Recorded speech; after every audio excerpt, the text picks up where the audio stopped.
Hello and welcome into the GSMC Chip Shot Football Podcast brought to you by the GSMC Sports Network. I'm your host, Manny Maradiege, live today on Tuesday, August 13th, to bring you guys another list of NFL topics and the latest headlines across the league. Some of the biggest news that we're going to talk about today actually broke yesterday. The Haason Reddick situation, him requesting a trade from the New York Jets to potentially move on after just basically getting there this offseason. We're going to go into that and the reasons why Haason Reddick is now looking to be traded. And also, continuing on with our series, the biggest questions that we have for the AFC North in this episode of today's show.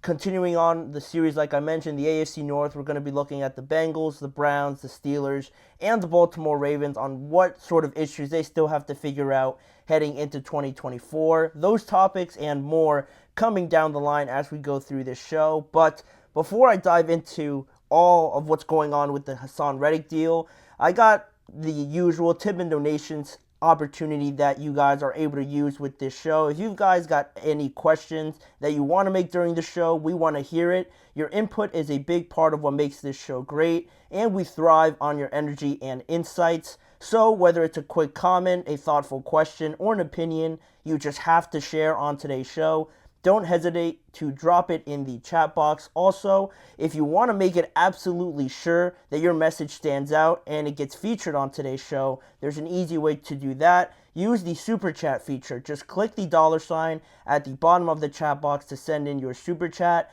This way, it guarantees that your message gets on the air, and it's also a fantastic way to support our channel. We rely on your support to keep bringing you the sports content that you love, and we appreciate every bit of it. So go ahead, let us know what you're thinking. Hit the super chat button at the bottom of your screen, and let's keep this show as interactive and exciting as possible. But if you do prefer an alternative to the super chat button, you could also go to the GSMCpodcast.net link to tip and donate and leave a comment or question there if you prefer.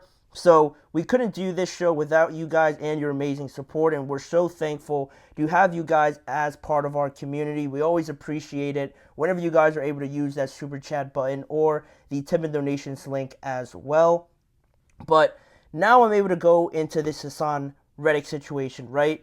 This mess, honestly, this big mess that it has just become over the last months now, because it has been months since this trade happened. I want to say it happened at the start of April, if my memory serves me right. And now yesterday afternoon, according to multiple reports and multiple sources around this situation, Haason Reddick went to the New York Jets and requested a trade to happen now that, there's still this standoff with the contract dispute between Reddick and the New York Jets after just 4 months of technically being on the New York Jets. But are you actually on the team if you haven't stepped foot there and really practiced or done anything?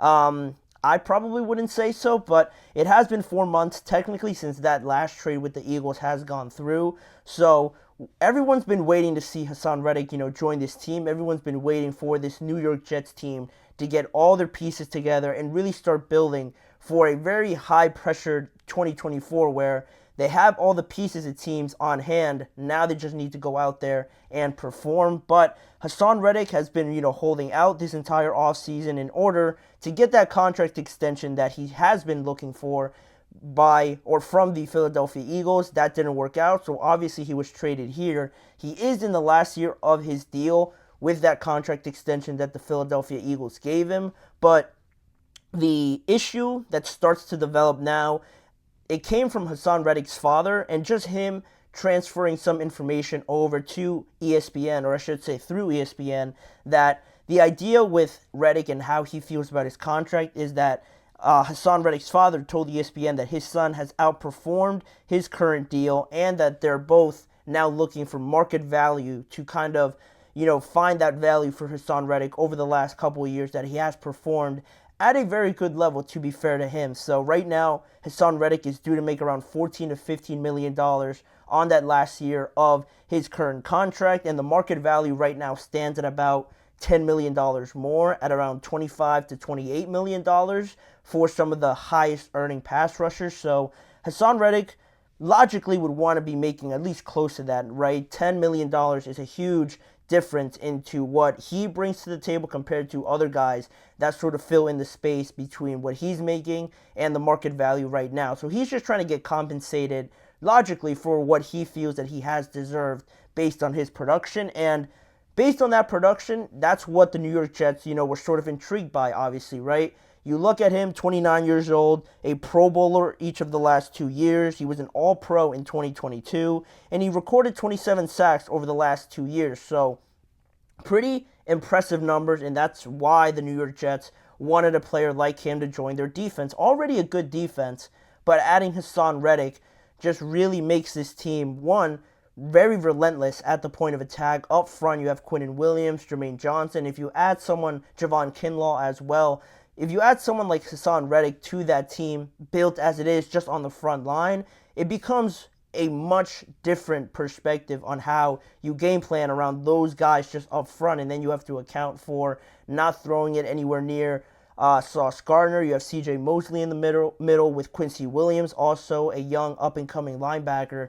Their defense is looking good. Haason Reddick was supposed to be a major contributor to that, but we haven't seen it just yet. And now, because of this contract dispute, clearly the Jets aren't feeling any way trying to get a contract extension to Haason Reddick before he joins them. That seems to be the problem, and that's where we get this trade request now from Haason Reddick, almost seeing the writing on the wall and anticipating that nothing's going to get done, so why should he just wait around, and he'll try to be proactive and get something done, and maybe, just change teams if they don't want to give him the contract that he's after. But just about an hour after Haason Reddick requested this trade, the New York Jets and their general manager, Joe Douglas, came out with a statement in which it read basically that they weren't going to trade him. Joe Douglas made that pretty clear in this statement. As you guys can see, he said, "We have informed Haason that we will not trade him, that he is expected to be here with his teammates, and that he will continue to be fined per the CBA if he does not report." And he said other things along that, but that was really the main message with Joe Douglas, basically ruling out any trade at this point for Haason Reddick, and you'd expect that to be the answer, but right now, why is this taking so long, right? Why? That's the main question. What is going on with the Jets that they don't want to offer him a contract, or what is Haason Reddick doing that, makes the Jets not want to offer him a contract, right? Because if you know the guys coming into your building, if you're going to agree to a trade with the Philadelphia Eagles, and you know that he's on the last year of his deal, and you sort of also have the inclination that this was going to be a problem with the Philadelphia Eagles as to why they were trying to trade him, you would have thought that one of the first things the Jets did was sort of agree to any sort of compromise with this contract situation before they finalized the trade, or if they did finalize the trade without announcing a contract extension, very similarly to what's going on with Brandon Ayuk right now, you would at least think that they have a good understanding, a good line of communication, and trust each other well enough to know that, hey, the contract's not going to get done right now, but we're going to trade for you, and something's going to be figured out to make both parties happy. But pretty much the opposite has happened. Either there was not enough communication, or someone is not, holding up their end of the bargain, or just someone's not telling the truth, because really what this whole thing boils down to is that initially, according to reports, the New York Jets were willing to continue the contract talks during the offseason and were willing to rework Haason Reddick's last year of his contract right now, at least make it all guaranteed, ideally, and then figure out a way to work out a long-term extension during the regular season. That was the Jets' mind frame, or the Jets' mindset in going into these discussions with Haason Reddick. But what Haason Reddick pretty much is evidently doing, he wanted it the other way around. He didn't want to show up yet until that contract was figured out first and foremost, and it seems like the Jets thought it was going to be one way. Haason Reddick clearly thinks it's going to be another way, and neither side is willing to budge at this moment onto whether or not they're going to figure out this contract at the end of the day. And right now, it seems, it's just a way to apply more pressure. Obviously, teams do this, or not teams, players do this more often than not once they get to a point where, all right, we have to change something. We got to get the Jets to feel more urgent about this. Brandon Ayuk did it. Debo did it at his point in time. Now Haason Reddick is doing it as well. this offseason also, I want to say Trey Hendrickson did it. T. Higgins also did it. It's not an uncommon thing to mention it to your team that you want to be traded to up the ante a little bit more and figure out a contract or you want to leave, essentially. So really it doesn't, in the grand scheme of things, doesn't move anything too much if the Jets are still relinquent to not figure out a contract extension at this point in time and they're not willing to listen to any trade offers. Nothing's really going to move at this point in time. So at this point, if they truly value him as a major contributor, you kind of have to swallow your pride here a little bit, kind of just take a hit to your ego and just tell Haason, all right, let's just figure this out, because the amount of pressure and eyeballs already on the Jets over just from the time that this request was sent in by Haason Reddick to now, I'm sure you guys have seen it all over the national media that everyone's sort of like clowning the New York Jets and just pointing the finger at them, which